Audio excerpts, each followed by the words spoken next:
আসসালামু আলাইকুম। আমি প্রফেসর শাহিনা আক্তার বানু, দর্শন বিভাগ, ঢাকা কলেজ, ঢাকা। সুপ্রিয় শিক্ষার্থীবৃন্দ, আশা রাখি এই করোনা কালে তোমরা যেখানেই আছো স্বাস্থ্যবিধি মেনে সুস্থ আছো, নিরাপদে আছো এবং বাসায় আছো। আজ তোমাদের জন্য আবার আমি অনলাইনে ক্লাস গ্রহণের জন্য উপস্থিত হয়েছি। আজ তোমাদেরকে আমি যে অংশটা পড়াবো সেটি হচ্ছে সত্য সারণীর সাহায্যে নেয়াকারের বৈধতা অবৈধতা নির্ণয়। তো এই যে সত্য সারণীর সাহায্যে বৈধতা অবৈধতা নির্ণয় করতে হবে, সেটির কিন্তু একটা ব্যাপার আছে। তুমি এখানে নেয়াকারটা দেখতে হবে, খেয়াল করে দেখো নেয়াকারটা তুমি কিভাবে বুঝবে। নেয়াকার বুঝতে হলে তোমাকে খেয়াল করতে হবে যে বচনের সাথে যখন সিদ্ধান্ত যুক্ত হয়, অর্থাৎ যুক্তি যখন সিদ্ধান্ত দ্বারা যুক্ত হয়, তখনই সেটা হয় নেয়াকার বা যুক্তির আকার। যেমন এখানে একটি নেয়াকার, এটা একটা নেয়াকার, এইটা একটা নেয়াকার। এখানে 3 ফোঁটা দেখো, এই 3 ফোঁটা দেখলেই তোমরা বুঝবে যে এটি হচ্ছে যুক্তির আকার বা নেয়াকার। যুক্তি যখন হর্ষু, ডট, বি সিম্বল বা 3 বার সিম্বল দিয়ে যুক্ত হয়, তখন সেটি হয় যুক্তির আকার। বা ন্যায় যখন এই ডট, বি সিম্বল, হর্ষু বা 3 বার সিম্বল দিয়ে যুক্ত হয়, তখন সেটি হয় নেয়াকার। এখন বৈধতা অবৈধতা নির্ণয় কিভাবে করবে তুমি?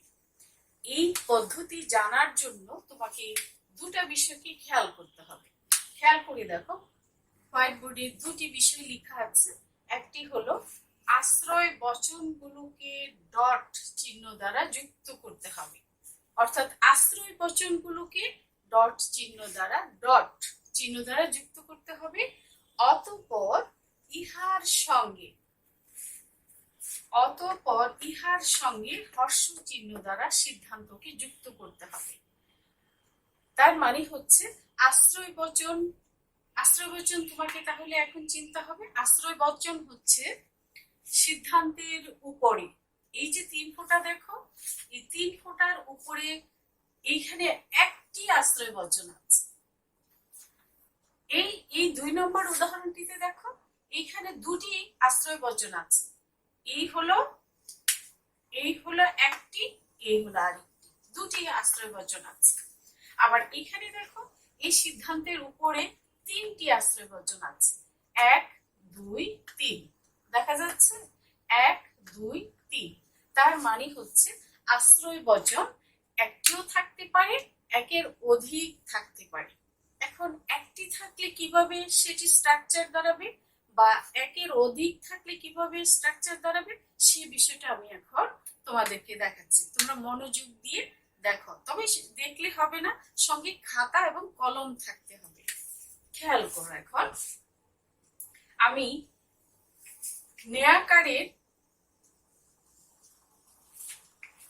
নেয়াকারের বৈধতা এবং অবৈধতা নির্ণয় করতে যাচ্ছি।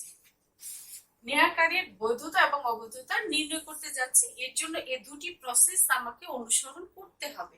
আমরা কিভাবে অনুসরণ করব সেদিকে এখন আসি। খেয়াল করে দেখো, এখানে একটি আশ্রয় বচন আছে আর এইখানে আছে দুটি আশ্রয় বচন। আচ্ছা, দুটি আশ্রয় বচন থাকলে কিভাবে করা যায় আমরা সেটা এখন একটু দেখি। পি হর্ষু, কিউ হর্ষু, আর।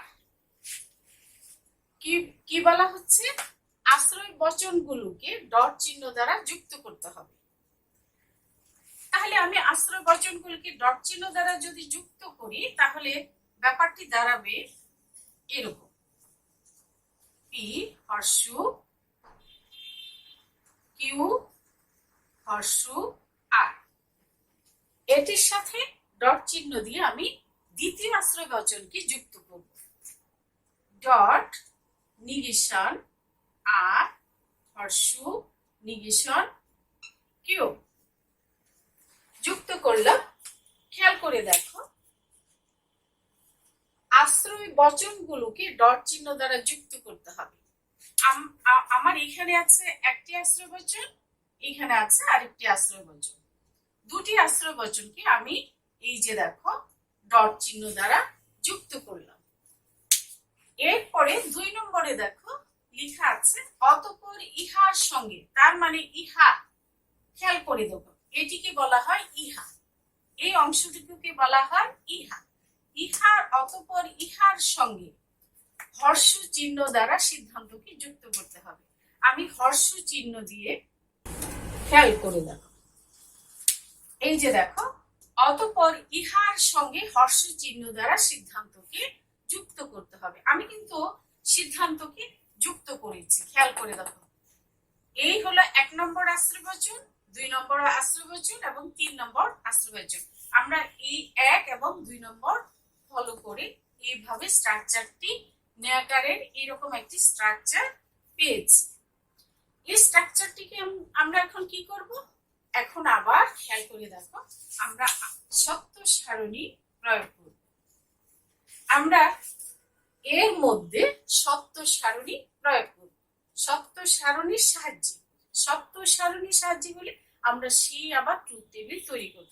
ট্রুথ টেবিল তৈরি করতে হলে কি করতে হবে সেটা তো তোমরা জানো। এখানে কয়টা গ্রাহক প্রতীক আছে? পি, কমা, কিউ, কমা, আর 3টা গ্রাহক প্রতীক। আর চিহ্ন কয়টা আছে খেয়াল করে দেখো, 1, 2, 3, 4, 5, 6, 7, 8, 9। 9টা চিহ্ন আছে। আমি আবার গুনছি, খেয়াল করো। 1 হর্ষু, 2 হর্ষু dot 3 negation 4 হর্ষু 5 negation 6 হর্ষু 7 হর্ষু 8 negation P. 9টা, তাহলে চিহ্ন হচ্ছে 9টা। তাহলে ব্যাপারটি দাঁড়াচ্ছে 9, 10, 11, 12। আমাদের কলাম হবে 12টি। খেয়াল করো, পি, কিউ, আর আমাদের 3টি হচ্ছে গ্রাহক প্রতীক। 1, 2, 3, 4, 5, 6, 7, 8, 9। 9টি হলো চিহ্ন। 9 আর 3, 12। আমরা এখানে ট্রুথ টেবিল 12টির মধ্যে কলাম তৈরি করে আমরা এখানে বৈধতা অবৈধতা নির্ণয় করব। এখন আসো আমরা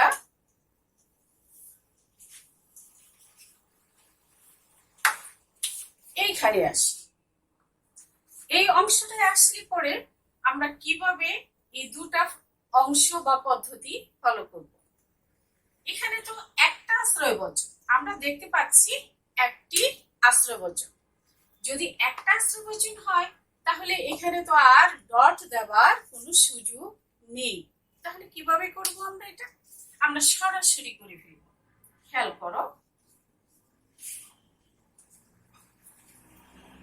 পি হর্ষ, কিউ সিদ্ধান্ত, নিগেশন কিউ হর্ষ নিগেশন পি। খেয়াল করে দেখো, এখানে তো আমাদের অতিরিক্ত আশ্রয় বচন নেই। তাহলে আমরা কোথায় পাবো? আমাদের পাওয়ার কোনো দরকার নেই, যা আছে তা নিয়ে কিন্তু আমাদের বৈধতা অবৈধতা নির্ণয় করতে হবে। সেক্ষেত্রে আমরা সরাসরি আশ্রয় বচনগুলোকে, যদি একটা আশ্রয় বচন থাকে তাহলে আমরা এর সাথে ইহার সঙ্গে হর্ষ চিহ্ন দ্বারা সিদ্ধান্তকে যুক্ত করে ফেলবো। আমি যুক্ত করে ফেললাম। তাহলে এখানে গ্রাহক প্রতীক হলো পি, কমা, কিউ। আর খেয়াল করে দেখো এখানে চিহ্ন কয়টা? 1, 2, 3, 4, 5। চিহ্ন হচ্ছে 5টা। আমি আবার গুনছি, 1, 2, 3, 4, 5। তাহলে চিহ্ন হচ্ছে 5টা। সমান সমান 5 আর 2, 7টা। কলাম হবে 7টা। এই ট্রুথ টেবিল তৈরি করার জন্য, সত্য সারণী তৈরি করার জন্য আমাদের কলাম হবে 7টি।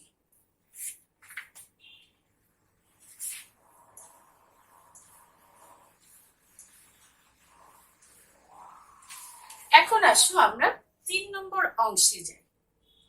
আমরা 3 নম্বর অংশে দেখতে পাচ্ছি আমাদের এখানে 3টা বচন আছে, 1 2 3। আমাদের এখানে 3টি আছে, আশ্রয় বচন আছে 3টি। তাহলে 3টি আশ্রয় বচন থাকলে কিভাবে এই পদ্ধতি আমরা অনুসরণ করব আমি সেটি একটু দেখাচ্ছি, খেয়াল করে দেখো। পি হর্ষ Q dot negation Q V symbol আর, এটা হচ্ছে 2 নম্বর।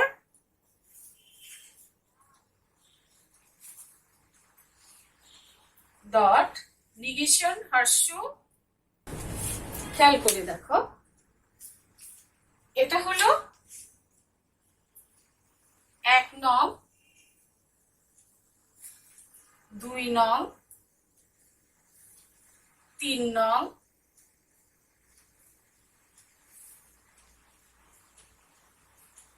'সিদ্ধান্ত'। 1 নং আশ্রয় বচন, 2 নং আশ্রয় বচন ডট দিয়ে যুক্ত হয়েছে, 3 নম্বরটিও ডট দিয়ে যুক্ত হয়েছে, এবং আমরা এখানে থার্ড ব্রেকেট দিয়ে হর্ষ দিয়ে পি হর্ষ কিউ এই সিদ্ধান্তকে নিয়েছি।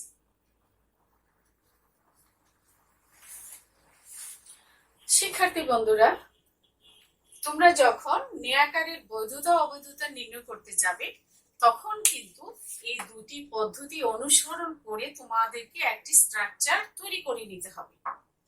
এই তৈরি করার পদ্ধতিটি আবার আমি বলছি, যদি একটি আশ্রয় বচন থাকে তাহলে এটার মতো হবে, যদি একাধিক তাহলে এই 2 বা 3 নম্বর যে উদাহরণ আমি এখানে স্ট্রাকচার তৈরি করে দেখালাম সেই পদ্ধতি অনুসরণ করে তোমাদের বৈধতা অবৈধতা নির্ণয় করতে হবে।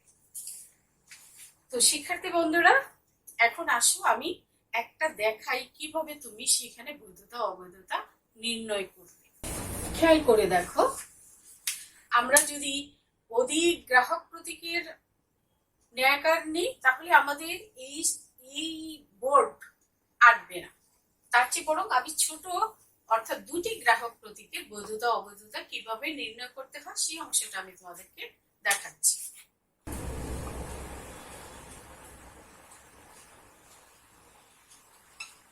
পি কমা কিউ কমন পাওয়ার হচ্ছে 2, এ থেকে জেড পর্যন্ত স্ট্রাকচার অফ সিলোজিজমে বা ট্রুথ টেবিলে কিন্তু আমি দেখিয়ে এসেছি কিভাবে এ থেকে জেড পর্যন্ত গ্রাহক প্রতীকের একটি কমন পাওয়ার 2 থাকে, আর যেহেতু এখানে 2টি গ্রাহক প্রতীক সেজন্য এখানে 2 হয়ে যাবে, স্কয়ার হয়ে যাবে, 2 টু দি পাওয়ার স্কয়ার বা 2 into 2 equal to 4 plus, এখন আমরা সারি সংখ্যা গণনা করব। সারি সংখ্যা হয়ে গেল পি কমা কিউ প্লাস, এখানে আমি দেখব এখানে আমাদের কয়টি সাইন বা চিহ্ন আছে, 1 2 3 4 5, 5টা আছে। তার মানে হচ্ছে আমি দেখাচ্ছি, এই হলো 1, এই হলো 1 2 3 4 5। খেয়াল করে দেখো আমাদের এখানে সাইন আছে কয়টা, 1 2 3 4 5, তাহলে সাইন আছে 5টি আর গ্রাহক প্রতীক হচ্ছে 2টি, আমাদের কলাম হবে 7টি। আমরা এই কলাম সাজাবো, তোমাদের অবশ্যই খেয়াল রাখতে হবে স্ট্রাকচার অফ ট্রুথ টেবিল, সেখানে কিন্তু আমি কলাম কিভাবে সাজাতে হয় সেটা আমি খুব ভেঙে ভেঙে দেখিয়েছিলাম, আবার তোমাদেরকে স্মরণ করিয়ে দিচ্ছি। কলাম সাজাতে হয় ক্রমে সরল থেকে জটিলে। আমরা 7টা কলাম বা স্তম্ভ তৈরি করব।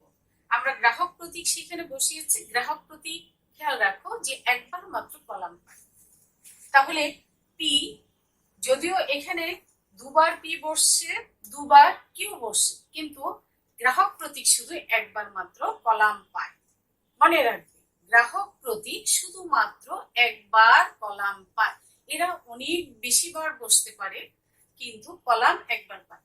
বাট চিহ্ন যতবার বসে ততবার কিন্তু তারা ঘর পায় বা কলামে বসে।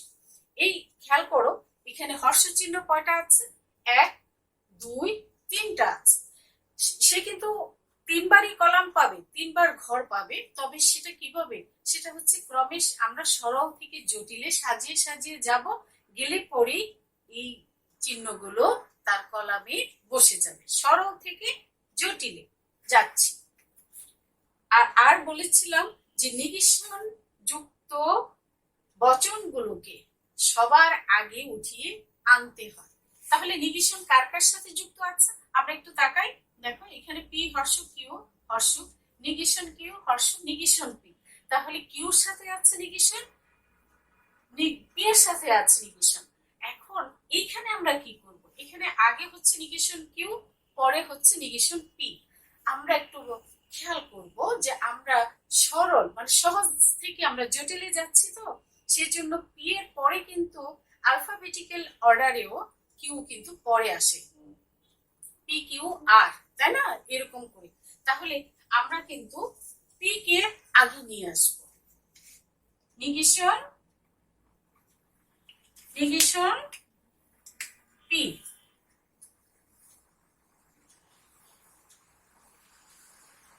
এরপরে নিয়ে আসবো আমি নিগেশন কিউ কে, এরপরে নিয়ে আসবো আমি নিগেশন কিউ কে। এরপরে দেখো আমি এখানের অংশটা নিয়ে আসবো। সরল থেকে আমি জটিলে যাচ্ছি। খেয়াল করে দেখো, এখন আমাদের এইটা 7টি কলাম বা স্তম্ভ হয়েছে কি? 1 2 3 4 5 6 7, আমাদের 7টি স্তম্ভ হয়ে গেছে। 7টি স্তম্ভ হয়ে গেছে। আমরা এখন এই স্তম্ভগুলো ফিল আপ করবো। আমরা জানি কিভাবে গ্রাহক প্রতীকের অংশ ফিল আপ করতে হয়। একটা টি, দুইটা টি, একটা এফ, দুইটা এফ। উপরের অংশটা দেখি, টি এফ। নিগেশন পি, এটা হচ্ছে প্লাস পি, তাহলে এখানে নিগেশন পি উল্টা হয়ে যাবে। এফ, এখানে টি আছে, ওখানে এফ হলো, এখানে টি আছে, এখানে এফ হবে। এই দুটা এফ, এখানে হবে দুটা টি। নিগেশন কিউ সে পি এর মতোই হবে। কিউর এই অংশটা যদি প্লাস হয়, এই অংশে হবে মাইনাস। তাহলে হবে এখানে টি আছে, এখানে এফ হবে, এখানে টি হবে, এখানে এফ হবে, এখানে টি হবে। পি হর্ষ কিউ, আমরা হর্ষর একটা গ্লেন্সে ফর্মুলাটা ব্রেনে নিয়ে নিব। হর্ষতে কেবলমাত্র ট্রু ফলসে ফলস হয়, আর সব ক্ষেত্রে ট্রু। তাহলে ট্রুতে ট্রুতে ট্রু,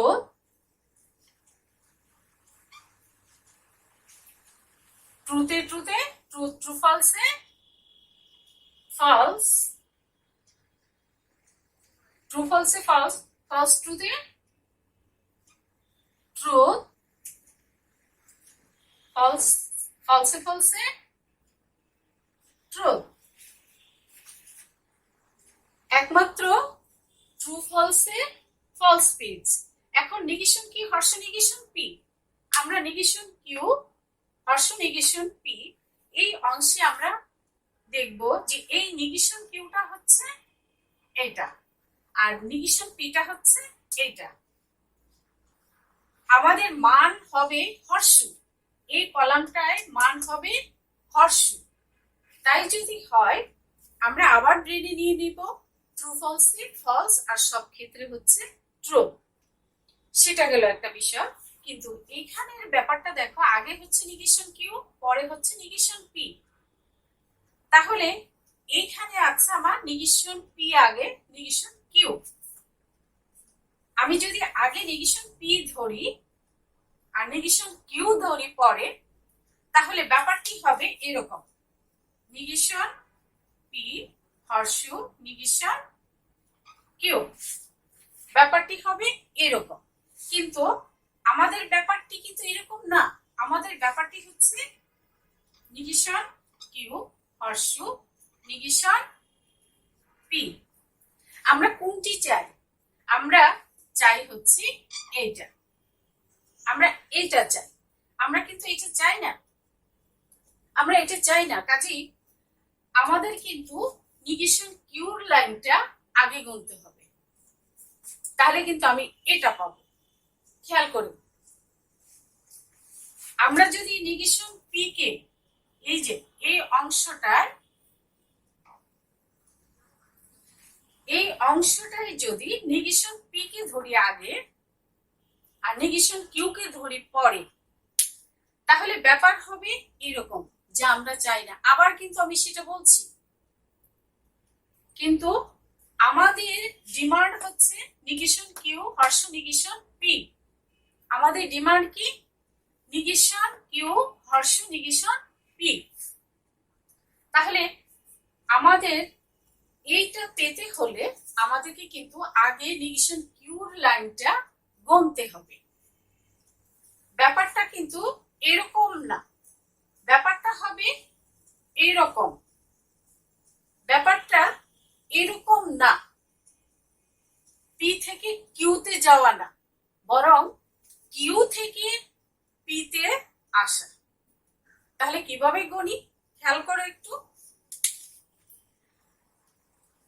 ট্রু ফলসে ফলস, আর সব ক্ষেত্রে ট্রু। ফলসে ফলসে কি হবে তাহলে? এই যে দেখো, আমি আগে কিউ কে গুনছি, ফলসে ফলসে ট্রুথ হবে। ট্রুথ হলো ট্রু ফলসে ট্রু ফলসে ফলস।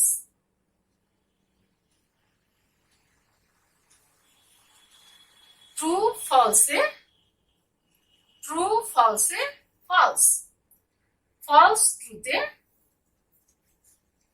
ট্রুথ, ট্রুতে ট্রুতে ট্রুতে ট্রুতে অলওয়েজ ট্রুথ।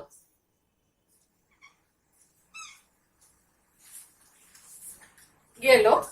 এখন আসো আমরা দেখি, এখন হচ্ছে ওখানে আমরা গিয়ে দুটি অংশ পাই।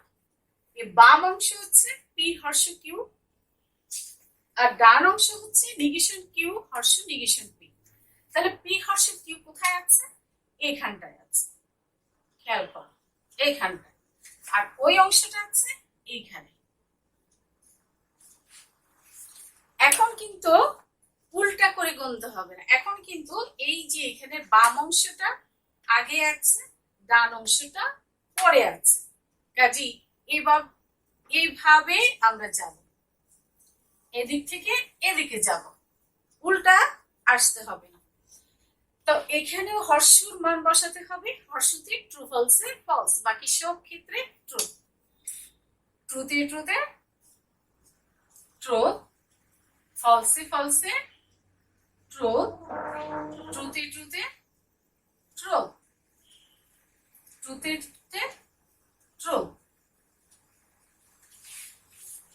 আমরা জানি যে একটি ট্রুথ টেবিলে তিনটি অংশ আছে। একটি হচ্ছে প্রাথমিক বা নিয়ামক স্তম্ভ, দ্বিতীয়টি হচ্ছে মাধ্যমিক স্তম্ভ এবং শেষটি হচ্ছে চূড়ান্ত স্তম্ভ। শেষটি, এটি যদি চূড়ান্ত স্তম্ভ বা সিদ্ধান্ত স্তম্ভ হয়, প্রাথমিক স্তম্ভ কোনটা? এইটুকু পর্যন্ত, গ্রাহক প্রতীক যতক্ষণ পর্যন্ত থাকে, যে পরিমাণ যায় কলাম, সেই কলাম পর্যন্ত এটি হচ্ছে প্রাথমিক বা নিয়ামক স্তম্ভ। তোমরা নিজেরাও সেটা জানো। এখন একটা খুব গুরুত্বপূর্ণ বিষয় হচ্ছে যে এই যে বৈধতা অবৈধতা, এটা কিন্তু আমরা এই সিদ্ধান্ত স্তম্ভ দেখেই বলে দিতে পারি যে এই ন্যায়াকারটি হচ্ছে বৈধ। আর যখন এটি অনির্দিষ্ট মান হবে, অর্থাৎ টি এবং এফ মিলে সত্য এবং মিথ্যার একটি সংমিশ্রণ হবে, তখন সেটি হবে অবৈধ। মানে এই অংশটা দেখে আমরা সেটা বলে দিতে পারি। কিন্তু এখানে একটি বিষয় আছে, আমরা নেয়াকারের বৈধতা অবৈধতা নির্ণয় করছি। এখানে কিন্তু আশ্রয়বচন এবং সিদ্ধান্তের একটি সম্পর্ক আছে। ইন্টারমিডিয়েটে যাদের সহানুমান পড়ে এসেছো, সেখানে কিন্তু ন্যায়ানুমান বা সিলোজিজমের কিছু নিয়ম ছিল, যা আশ্রয়বচন সত্য বা আশ্রয়বাক্য সত্য, সিদ্ধান্ত সত্য, সুতরাং ন্যায়াকার বৈধ। আমি এটা একটু বলি। ব্যাপারটা হচ্ছে আশ্রয়বচন, তোমরা একটু লিখে নাও, আশ্রয়বচন সত্য প্লাস সিদ্ধান্ত সত্য সমান বৈধ। এই লাইনটা ধরে আমরা এখানের বৈধতা অবৈধতা যাচাই করব এবং ভাষ্য লিখব। আচ্ছা, আশ্রয়বচন এখন খুঁজে বের করি। আমরা তো এই অংশটি স্ট্রাকচার তৈরি করলাম, বৈধতা অবৈধতা নির্ণয় করলাম, এবং আমরা এখানে লিখব বৈধ, তাই না? বৈধ লিখলাম, কিন্তু এটার একটি ভাষ্য লিখতে হবে। সে ভাষ্য লিখতে হলে তোমাদের একটু চিন্তা হবে বচনের এখানে আশ্রয় বচন কোনটা এবং সিদ্ধান্ত কোনটা। খেয়াল করে দেখো, আমরা কিন্তু এটি করেছি, তাই না? আমরা কিন্তু এই অংশটা বৈধতা নির্ণয় করেছি। এই যে সিদ্ধান্ত ফোঁটাওয়ালা যে লাইনটা আছে, সেটি হচ্ছে সিদ্ধান্ত। 3 ফোঁটা দেওয়ালা, এটিকে সহানুমান, মানে সহানুমান চিনতে হলে তোমাকে বুঝতে হবে যে যেখানে 3 ফোঁটাওয়ালা আছে, মানে 3 ফোঁটা মানে হলো সিদ্ধান্ত, যেখানে সিদ্ধান্ত আছে সেটা হচ্ছে সহানুমান। তাহলে এটি হচ্ছে সহানুমানের সিদ্ধান্ত। আর এর উপরে একটা বচন থাকলে একটা আশ্রয়বাক্য, দুটা বচন থাকলে দুটা আশ্রয়বাক্য। তাহলে এখানে আশ্রয়বাক্য কোনটা? এখানে আশ্রয়বাক্য হচ্ছে আশ্রয়বাক্য এই যে এই অংশটা, আশ্রয়বচন হচ্ছে এই অংশটা। আমরা এখানে দেখি এটা হচ্ছে আশ্রয়বচন, আর সিদ্ধান্ত হচ্ছে এটা। এটা হচ্ছে পি হর্ষ কিউ, দেখো এই পি হর্ষ কিউ হচ্ছে এখানে পি হর্ষ কিউ, আর সিদ্ধান্ত নিগেশন কিউ হর্ষ নিগেশন পি, এই সিদ্ধান্তটা হচ্ছে এইখানে। সহানুমানী মানে ন্যায়কারী, এই দুটা অংশ দেখে ভাষ্য লিখতে হয়। এখন লিখো তাহলে। কি বলেছিলাম? আশ্রয়বচন সত্য প্লাস সিদ্ধান্ত সত্য সমান ন্যায়কার বৈধ। এই একটা কথা তোমাদের মনে রাখতে হবে, এবং এই একটা কথা ধরেই সহানুমানের বৈধতা অবৈধতা নির্ণয় করা হয়। দেখো, আশ্রয়বচন সত্য, আশ্রয়বচন সত্য, সিদ্ধান্ত সত্য, তার মানে এই লাইন, এই জিনিসটা, এই অংশটা বৈধ, তাই না? আচ্ছা, আশ্রয়বাক্য মিথ্যা সম্পর্কে কিন্তু আমি বলিনি, বলেছি না। আশ্রয় বচনে যদি মিথ্যা হয় তাহলে সিদ্ধান্ত মিথ্যা বা যে কোনো বিষয় হতে পারে। কাজে সহানুমান সেই অংশ নিয়ে আলোচনায় যায় না, বৈধতা নির্ণয় করতে যায় না। শুধুমাত্র সহানুমানের বৈধতা অবৈধতা নির্ণয়ের চাবিকাঠি হলো আশ্রয়বাক্য সত্য, তো সিদ্ধান্ত অনিবার্যভাবে সত্য হয়, রাইট? তাহলে আমরা এখানে দেখলাম এটা আশ্রয়বচন বা আশ্রয়বাক্য, আর এটা সিদ্ধান্ত। খেয়াল করে দেখো, নিগেশন কিউ হর্ষ নিগেশন পি, এটি হচ্ছে সিদ্ধান্ত। তাহলে আশ্রয়বচন সত্য, তো সিদ্ধান্ত সত্য, ন্যায়কার, এই অংশটি বৈধ। এখানে একটা লাইন আছে, সেটা হচ্ছে আশ্রয়বচন মিথ্যা। আশ্রয়বাক্য মিথ্যা হলে সিদ্ধান্ত মিথ্যাও হতে পারে, বা অন্য কোন রকম সম্ভাবনা থাকতে পারে সেখানে, সেটা কিন্তু বিচার্য বিষয় না। কাজে আমরা এই লাইনটা গণনায় আনবো না, আমরা গণনায় আনবো আশ্রয়বচন সত্য, তো সিদ্ধান্ত সত্য ইকুয়াল টু ন্যায়কার বৈধ, ভ্যালিড। এই যে দেখো, এইখানে একটি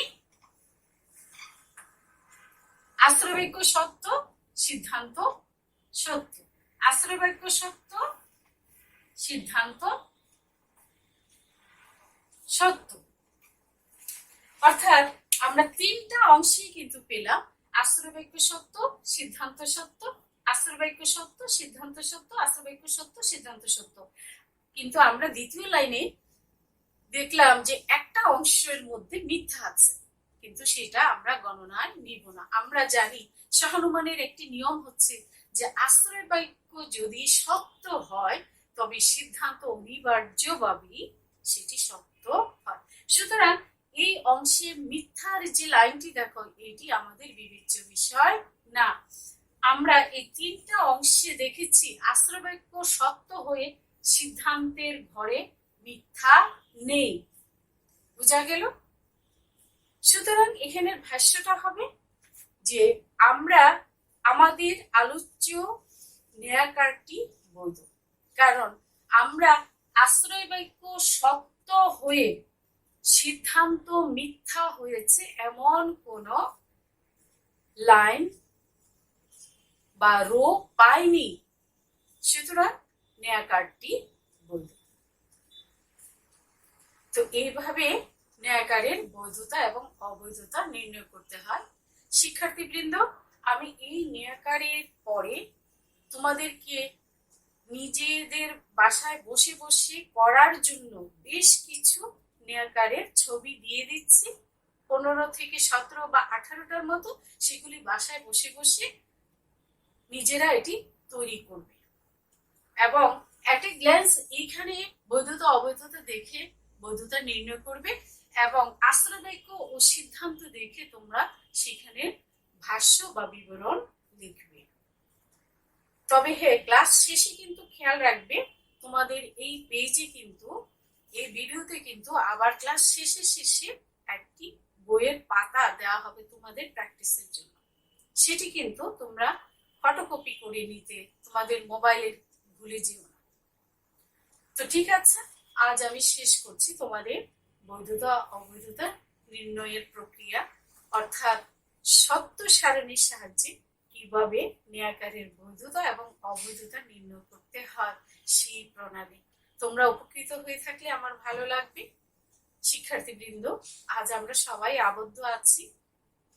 বাসায় আবদ্ধ থেকে থেকে নিশ্চয়ই তোমরাও হাঁপিয়ে উঠেছ। তবে পড়ালেখার পাশাপাশি তোমরা যদি তোমাদের পরিবারের ছোট জনদের খেয়াল করো কিংবা মায়ের সাথে একটু রান্না ঘরে একটু সাহায্য করো, অসুবিধা কি? এতে মাও আনন্দ পাবে, তোমরা নিজেরও কাজে থেকে তোমাদের নিজেদের কাছেও ভালো লাগবে। আশা করি আমাদের এই অবস্থায় বেশি দিন থাকবে না, আমরা একদিন মুক্ত হব এবং সবাই আমরা সবার সাথে আবার মিলিত হব আনন্দের সাথে। ভালো থেকো। আল্লাহ হাফিজ।